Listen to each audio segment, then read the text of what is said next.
Hey, what's up, everybody? Welcome to the latest episode of the Rich and Turbo Heavy Half Hour. You got me, Rich. Find me on Exit Fuzz Doom Rip, all the socials, doing my thing on Rich.Piva as a Doom Charts contributor and doing reviews from Wikipedia of Metal. Turbo, what's going on? How are you? I'm here in spirit. Spirit, and coming to us from the void as well, from in Tennessee. Happy to see you again. Happy to have you on the show after I did a couple solo gigs, but happy to have you back with us. We're very excited because we have a band who Turbo and I have been big fans of for a very long time. Band out of Indiana, maybe our first Indiana band that we've spoken to, but we have Wolftooth on the show. Guys, how you doing today? Good, good. How you doing? Excellent, excellent. Love when we get full all band members on the show. So appreciate that everyone was able to join. If you guys could just introduce yourselves, and before you do that, I just want to let everybody know Wolftooth is back on Ripple Music. Very excited that you guys are back in the Ripple family. New record called Wizard's Light dropping on November 21st, if I'm not mistaken. And Turbo and I have had time to spend with it, and it's just another killer Wolftooth release. So congrats on that, guys. But if you can say hello and introduce yourselves, that would be awesome. I'm Chris, guitar and vocals. I'm Jeff, lead guitar. Terry, bass. Shane, drums. What's up, guys? Very nice to meet you guys. The first thing I just want to say, and I don't generally, or Turbo might correct me, I don't generally suck up to the bands that come on the show, but I do want to say that back in 2020, there were really three albums that got me back into heavy underground music. It was Solace is the Brink, Bone Church's Acid Communion, and Valhalla from you guys. So thank you for that. You kind of restored my understanding and love of metal, heavy underground music, etc. So I just wanted to mention that because Valhalla is a very important record, just in how I've pushed myself to be even more deep into the stuff we love, the stoner, the doom, the riff, whatever we want to call it. But if you guys could tell us a little bit about the new record and what everyone should expect, somebody please do so if you don't mind. Well, the new record kind of, we still have our hints of fantasy and mythical things that we write about. We wrote about a few other things that we normally don't write about this time. Some personal things, a little bit. We tried to stay true to the way we write music, but we've added some more, I would say some more metal things into some of the songs. We basically went about writing this album the same way we write them all. And we've been working on it for quite a while now, so we're pretty excited to have it out and let everybody hear what we sound like. And I don't think that we've departed too much from our original sound, but I think we've definitely built on some of our new wave of British heavy metal ideas and even some more American metal type things are more in this album, I believe, than the others. Yeah, Turbo and I were just talking about what we've read in a couple of reviews that people compare you to, and he and I were a little bit, I don't want to say confused or flummoxed, but I think some reviews are a little bit lazy when it comes to bands these days. So we'll talk a little bit about that. But I just want to say, like, the new record is amazing. I've got to listen to it a whole bunch of times. Sands of Redemption, holy shit! That track is probably one of my tracks of the year so far. When you went into this, were you vibing on any particular bands? You mentioned new wave of British heavy metal bands, some traditional like U.S. metal bands. What were you, with anything specific you were listening to at the time, or anything you were channeling at the time when the writing and when the recording of this record started? I personally was listening to a lot of Judas Priest, which that's always I an knew it. invitation for me. Yeah, that's always in rotation for me. And I had seen them play. I think it was last year sometime, and that was pretty awesome because I've always wanted to see them. Not really. I mean, I don't like I said in other interviews that I've done. I really don't have a huge collection of music that I listen to. Um, and I really don't listen to music a whole lot. I listen to music at work sometimes. Besides that, I really don't listen to a lot of music. But at that time, Judas Priest was definitely in the rotation. Eternal Champion was in the rotation quite a bit for me at that time. And I mean, always classic stuff for me, Kiss and Motorhead, just the normal stuff for me. I don't know about these guys, but Yeah, probably a lot of the same. Probably like Priest and Iron Maiden's always been a big influence, and Dio, you know, and that's always in rotation. But then stuff like High on Fire, you know, Cathedral. Uh, what else? I also listen. I'm kind of like, I don't know. Chris and I both listen to death metal, like old school death metal a lot, you know. So like Death and Obituary, and like what else? Probably. Cathedrals were bigger for me, even though Yeah. they weren't really death metal to me. They were more doom, but Yeah. that's always been big rotation. Saint Vitus and things like that. But Yeah. Venom and I don't know. It's just all of us have a lot of different influences, and um, yeah, it's it's hard to say what's in our rotation, honestly. Yeah, but I think you hear a little bit of everything you just mentioned to what you guys do. I got to see Obituary. They played at a festival in Daytona. I had never seen them before, and they just blew me away. Like these just dudes up there just killing it for 40 minutes and just a pit. And you know, it was pretty crazy. And I think I saw Priest around the same time that you did too, when that new record came out for this tour. And just seeing, you know, Halford up there and those guys and just how great the new material is. They played Panic Attack from the new record, and it was like just amazing how that band has never not gotten more heavy. It seems like they kind of moved heavier and heavier. Like they got the Painkiller and they're like, fuck it, let's just put our foot on the gas and keep going. So yeah, Turbo. 8 minutes in, and I haven't let you talk yet, as usual. So let's let you ask the question to the guys, if you don't mind. To me, this album seems a little bit heavier, a little bit darker. Unfortunately, when we get some of the advances, we don't get all the full credits on here and everything. So, as far as production-wise, did you all do this yourself, or did you have somebody come in and help out? Our other guitar player, Jeremy, that's not actually here today, he's having to help his mom out quite a bit at the moment. But he's the one that actually records our stuff. He recorded every album that we've done so far, and we think he does a really good job. He's got his own studio, and so it's nice to be able to write things in the studio and out of the studio. So a lot of this album was actually, about half of it was written in the studio. But yeah, Jeremy's the one that has been doing all of our recording to this point. Yeah, he gets you guys for sure. But to follow up on that question, has Jeremy always been? Because I'm looking at Metal Archives lets me down 50% of the time when I look at Metal Archives as a reference point. So I will ask this question with that caveat, but I see Jeremy listed as guitarist from 2022 onward. So was he not an original member but did recording and then you brought him in? Or is Metal Archives something where I need to go edit the shit out of what they do because they always make me look stupid? No, he's not an original member. It kind of came easy since, he did all the production for the first 3 albums. And he started playing some solos here and there. So it just, eventually it felt right for all of us just, to get together and have him play with us.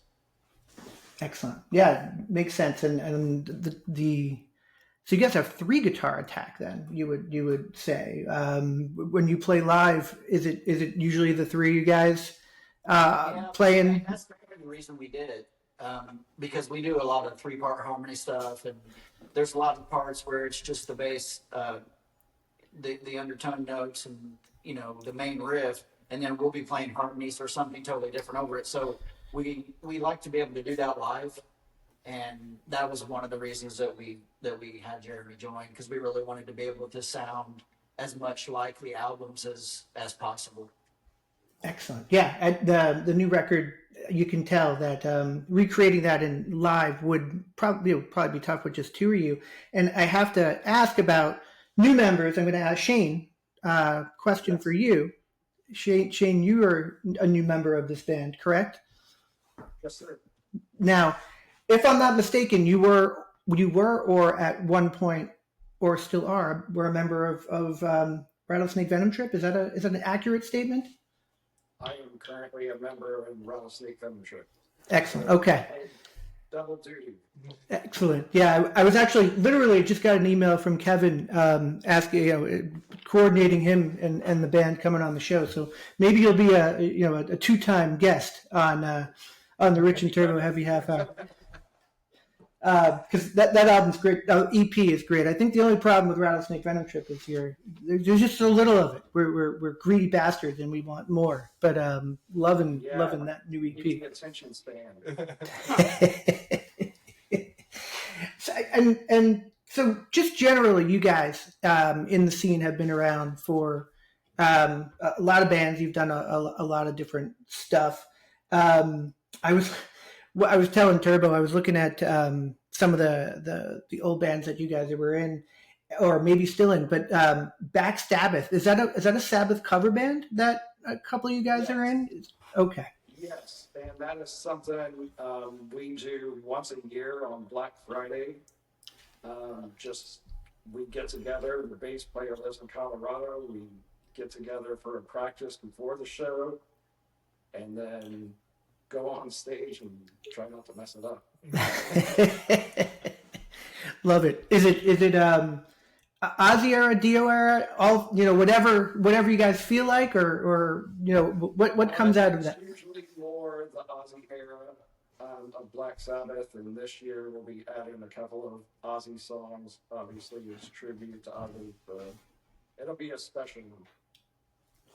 Very cool. Very cool. I Googled Backstabbath and I got a weird band, like a weird California punk band that had nothing to do with what you guys were doing, and it was good that it had nothing to do with it, because it's weird vibes with that particular band. But that's very cool. Yeah. Turbo, what else you got for the guys? It seems to falling into the vein of the Nordic or Scandinavian sounds and writing. You say you follow a lot of fantasy. Chris, you do most of the writing for the lyrics and stuff. And what would be your influence there on that? Is it coming from authors or just your interest? Or Yeah, I mean, I write pretty much all the lyrics. Terry helped me write a couple songs on this album. But yeah, it's mainly just myth, and I don't really read a lot, but I love watching a lot of movies, and I really like all the mythical type of fantasy things I always have, and it's just something that comes easier to me to write about than my own personal experiences. So that's kind of what I focus on more than just my own personal stuff. You're not Secret Vikings or something. Yeah, I was going to say you're not sword wielding. There's a lot going on in those stories. That's pretty cool that you can. That's all kind of coming from your imagination. It's a different type of writing that I think takes a lot of effort, especially when you say you're not necessarily reading a ton of fantasy stuff. We talked to a lot of bands who are into a lot of the fantasy authors, and they borrow a lot from there. I love how you're kind of pulling that out of your imagination. I had a question just about, I mentioned it earlier, you guys coming back to Ripple Music. You recorded for Nuclear Blast, I believe, the last record. Now, right, am I correct in saying that? That's Napalm. Napalm record. Napalm, what was I thinking? Let me make sure this is my mistake and not Metal Archive's mistake. Napalm Records you guys recorded for. What was that experience like compared to kind of recording with I guess I would use air quotes and say a smaller label or more of a label like what Todd at Ripple does? I mean, everything on the recording and production writing stayed the same. It's everything that was outside of that that was way bigger. I mean, we pretty much stood on how we write things. They was never involved with that. We sent them a product, and they, happened to like it. So it was just the business ends of it that was way bigger than what we were used to. And how would you describe that experience? Was that something that was a positive for you? Something that you are glad you did, but glad you're working with Ripple again, or how would you? Because that's Napalm's pretty big. How was that, and how did you feel working with them? Yeah, it was definitely a positive experience because starting really basically, we had just played in kind of regional bands, done regional stuff for most of our lives until we got signed to Curse and Tongue and then Ripple. So going from that to dealing with a label like Napalm was, it was a big deal, and there's a lot of gears going at the same time. There was a lot more people behind that pushed, projects and so seeing how all of that works, was great, and it was a good experience. And I think we got a lot from it. But I think we feel more comfortable as a band going back to Ripple, because it seems like it's more like our roots. It's more of a family kind of thing, and we've had nothing but awesome support from the Ripple community and the Doom and Stoner community in general. Right. Awesome. Yeah, you guys fit perfectly in with what Todd's doing, and just with what you hear a lot of from the heavy underground. It's just I've talked to a couple bands who are on, I guess, quote unquote bigger labels. Like we talked to a couple bands on Season of Mist, and I think there's a certain level of big that we all probably think is big, and then you go kind of a couple next levels up, and it becomes a whole different experience. But speaking of big, did you guys just play with Corrosion of Conformity? Did I see that recently? Do you know those guys? Have you played with them before, or was this something a first? That was the first time for us. We've all been big fans of theirs for years, and it just came about, and we were lucky enough to get on the show. And we don't really know any of those guys, and we've opened up for Crowbar before. We know some of those guys and Spirit Adrift, but no, we didn't know any of those guys. But it was pretty cool. It was definitely something that was a bucket list thing for us. Yeah, it was pretty awesome. They're all like really good, cordial and super professional. And it was definitely, like you said, a bucket list thing, because we've been listening to them for years, going to see their shows. Hell, when Chris and I were in high school, we went to Corrosion for 40 shows, so that was a little while ago. But yeah, so it was awesome. Very cool. Did just back to Napalm for a second, were there any moments of being on Napalm, maybe bands you got to play with or open with or open for, or bands that you got to interact with that was something that made that whole thing worth it just there? Or are you guys not the kind of band who are guys who get, I don't want to say starstruck, but like you mentioned, you big fans of COC for years, you get to play with them, but anything else that kind of relationship opened up that you'd be like, oh wow, that was pretty cool? Well, to be honest, after we put About How Loud, Napalm got a hold of us with less than 2 weeks after that album was out, and showed interest in us. So And then COVID. and then COVID. Then the world went to shit. Yeah. Yeah. So we we can't really blame Napalm for anything that happened with us, but it was just a bad time. It was a bad time for our band. It was a bad time for everybody's band. We had 2 tours that we were supposed to do that got canceled. One was a 30-day European tour, and the other one was with Flotsam and Jetsam, and it got canceled. So, I really think that if we would have been on Napalm at a different time, and maybe they put a little bit more into us and we put a little bit more into them, I think that things would have turned out quite a bit different for us. As far as playing with people, we got to open up for Black Label Society, which was pretty awesome. Very cool.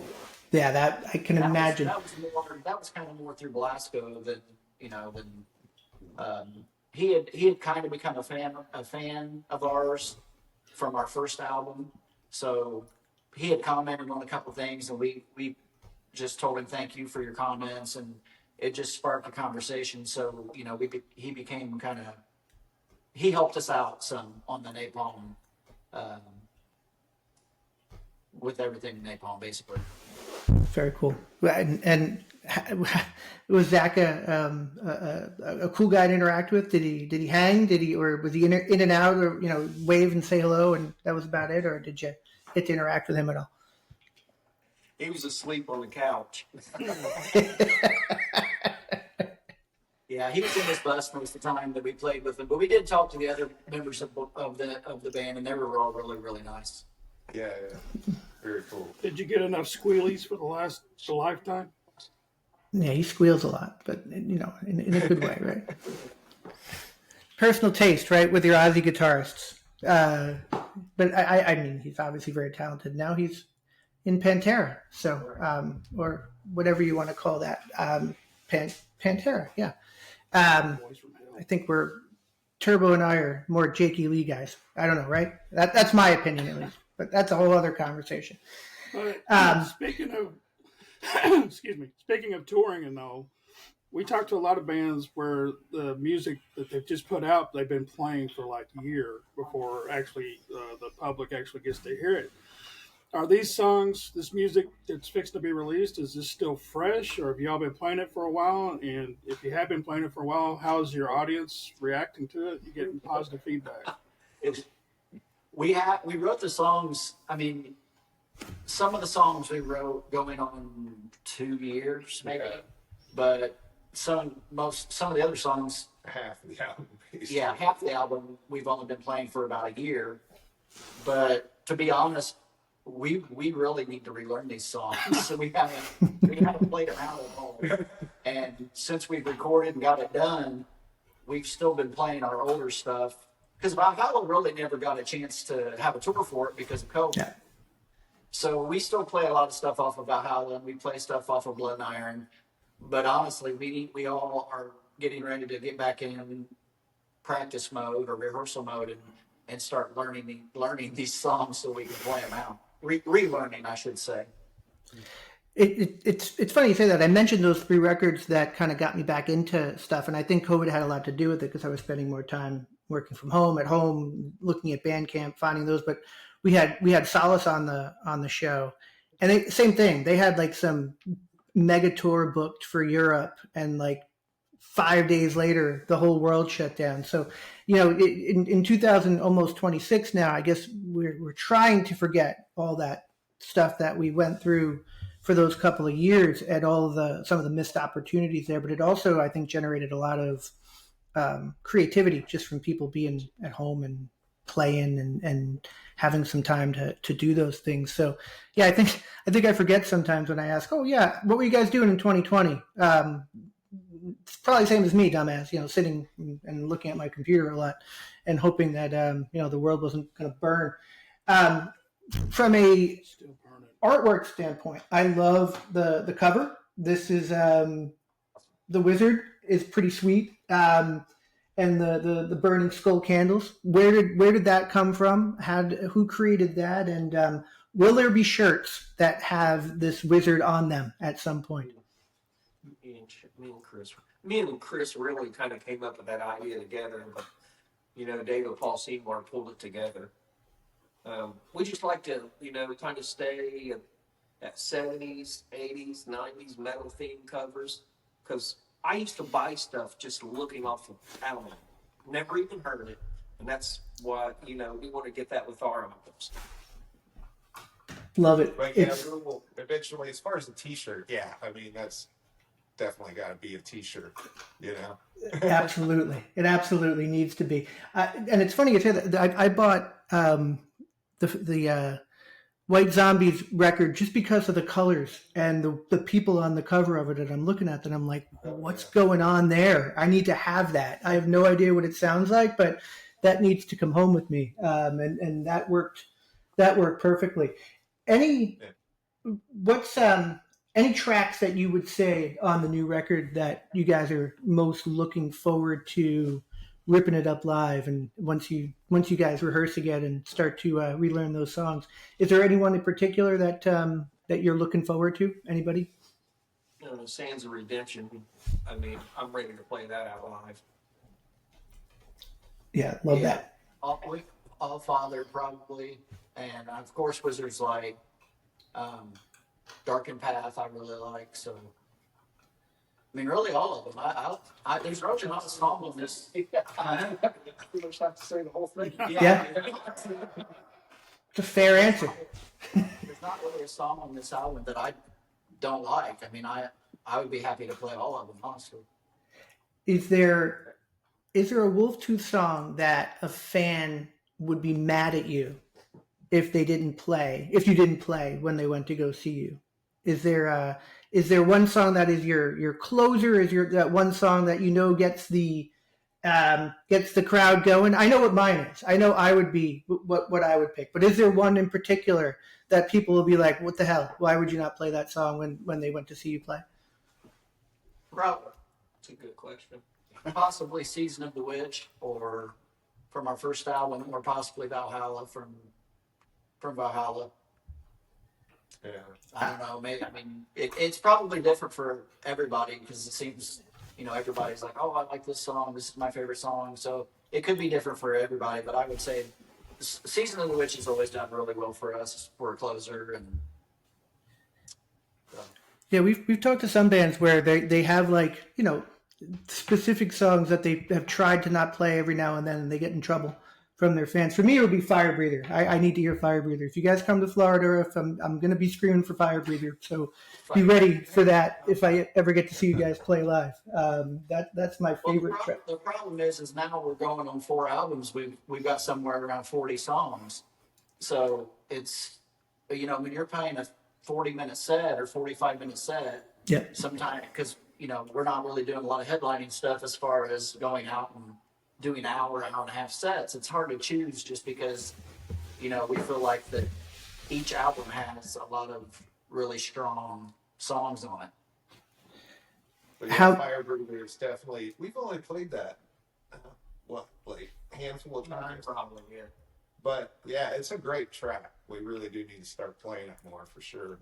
I will hope that happens. I love that song. And what are you tasking Shane with as the newest member when it comes to learning songs? How many songs are you going to have him learn from the catalog for when you go out to tour? And also, I want to ask you what your tour plans are or what your playing out plans are for the new record. I'm going to answer this about the songs. They tell me which songs, and I memorize and do everything I can to get that in before the next practice. So it's a lot of input and repetition, and get together in the room, and it's like, all right, I think I have it. And each drummer's got their own little groove and the way that they go through the songs, but try to stay true to the song without, just complete mimicry. Yeah. And he does a great job. He's like a machine. He's pretty modest. He can. I think when we first got a hold of him, he learned 10 songs or 12 songs in less than probably 10 days. So yeah, he's being pretty modest. while being the drummer in Rattlesnake Venom Trip. So yeah, obviously Shane is he's sandbagging here. Obviously, I can see it in his eyes. I can see it in his eyes. And then try to take into account that he's got another band too, and we don't want to dump 25 songs on him, and then him, have to, because we played a show a couple months ago where he had to pull double duty. We played with Rattlesnake Venom Trip, so he played with us and then Same night. same night, one right after another. So it was like, yeah, it was a lot. did you just sit there, like in between, just sit in your stool, while everyone just was changing everything else, or did you get up and go in the back, or did you just wait for the next band to come on? Switch the drums around a little, drink some water, talk to people. Like, all right, Love it. It felt good. The secret is having a really good fan. That's the key. Excellent. And what are you guys doing for playing live for the record? Are you doing any like a record release show? Or are you going out anywhere? Are you staying relatively local? To be honest, we don't really know yet. We just kind of booked shows for this year. Decided to release this in November, which is a little late in the year, but so we'll probably start planning something around January, and hopefully get on. We're hoping to get on some pretty decent tours, or at least open for some national acts, and go from there. I mean, we really don't have a big tour planned or anything like that at the moment. We're also currently looking for a new booking agent, so that's a big part of it as well. Anybody listening? I've talked to a couple people on the show. I'll send you a name or two of people who are recommended as really good people. Not that you might not know them already, but just some people who we've interacted with, who we've heard really good things. So offline, I'll send you a note. Turbo, what else do you have for the guys as we wrap it up with them? Just on, I've listened to the album like 2 or 3 times, but the catchiest song for me is Wizard's Light, because it's the one that I keep singing in my head throughout the day. And I was curious, and I hope I don't offend anybody by saying this. Do you ever switch it up into, like, blend that in with NIB? Doesn't it have a similar bass line as NIB on that? Or is that a different song? No, I'm trying to think through right now what the song is. So Oh, yeah, I forgot. Y'all don't know the song. different song. They still have to learn them, Turbo. Oh, shit. Sorry. you did not say. Da-da-da-da-da. No, not right. I won't do that. I know where you're going with that. Well, my suggestion, Yeah, I see what you're saying. that would be interesting. But yeah, We have a hard time learning our own songs. Well, that being said, as I was getting ready for talking to you guys, I was listening to your cover of 100,000 Years, which is killer. And you can probably see behind me, but I have a lot of Kiss stuff. I'm a big Kiss guy. We were talking about, Chris, some of the people who compare your vocals to like Ozzy and things like that, and I think it's a little lazy. I think you pull off Paul Stanley on that friggin' song like nobody pulls off Paul Stanley on that song. So, and that's not an easy song to sing in any capacity. So, why that one of all the Kiss songs out there? Besides the fact that it fits Wolftooth freaking perfectly when you guys do your own version. Is that pretty much what you were going for there? That was it right there. Yeah, It just fit us. I mean, it's not easy to pick a Kiss song, and it's a little obscure for not everybody. The average listener may not know that that's even a Kiss song. So we didn't want to pick something that everybody would know like right off the bat. But I mean, as far as my voice goes, I mean, I don't know. I've been a pretty big Kiss fan since I was really young, but my voice kind of changes between like what I'm singing in a way. So I wasn't really trying to sound like Paul, but It's kind of hard not it's to. hard not Yeah. to when you hear it in your head. So I don't know. I like the song. I thought it turned out really good. Yeah, it's great, and it's not like, and it's so Wolftooth. It's not like you guys picked like Shiso European from Unmasked or something. That would be a weird choice from Wolftooth. But 100,000 Years is an excellent choice for what you guys do. You ever pull that out? Have you pulled that out live? Have you played that, or was that a just something you did in the studio as a cover? No, we actually haven't played that out live, but we would like to put it in the rotation at some point. I'm just sitting here building your set list at this point. I feel like that's what I'm doing right now. You are. You're doing a good job. Well, guys, this has been awesome. But it would be easier for our fans to do our set list for us, then we wouldn't have. Yeah, you wouldn't have to think about it. Yeah, exactly. You just have to make sure you know all 40 songs so you can, at any point in time, be ready to pivot to whatever one is called out. Guys, I just want to say again, like I'm a huge fan, and Turbo as well. Just I don't want to speak for him, but we've been fans for a long time. And like I said, Valhalla was a really important record just for me in general, and how I started to come back to this type of music. So I'm stoked to be able to talk to you guys. I'm stoked that you have a new record coming out on Ripple Music, which is not a secret that it's my favorite label. And, that it sounds like Wolftooth, because that's what we all want. So thank you guys. Because Well, thank you. It's Awesome. Yes. absolutely. And for anybody who doesn't know, and if you don't know, I feel bad for you. Go listen to Wolftooth. The new record is called Wizard's Light. Comes out on Ripple Music right before Thanksgiving, right? The week before Thanksgiving. Yep. November 21st. There's a very cool vinyl versions, Golden Age edition. It's beautiful. Go grab one of those. There's only 17 left on Bandcamp, which is everyone should hurry and go grab theirs, because it's killer, and you guys are going to love it. It's going to be top half of the album of the year list, no doubt about it. Wizard's Light from Wolftooth. Guys, thank you so much for joining. This has been amazing. I can't wait to hear all the feedback from everybody who's going to hear the record, and come back and talk to us again if you don't mind. And Shane, we might be talking again very soon. Just letting you know, getting you ready for that, to talk a little bit more about your other band. But for now, guys, Wolftooth, everyone check it out. Love the record. And as I blab on, and I've had too much coffee today, if you have not heard Valhalla or any of the other Wolftooth records, but specifically the one that I hold most dear to my heart is Valhalla, go listen to that too. You have no excuses. Thanks, guys. Have a great rest of your day, and good luck on when you drop the record. Thank you.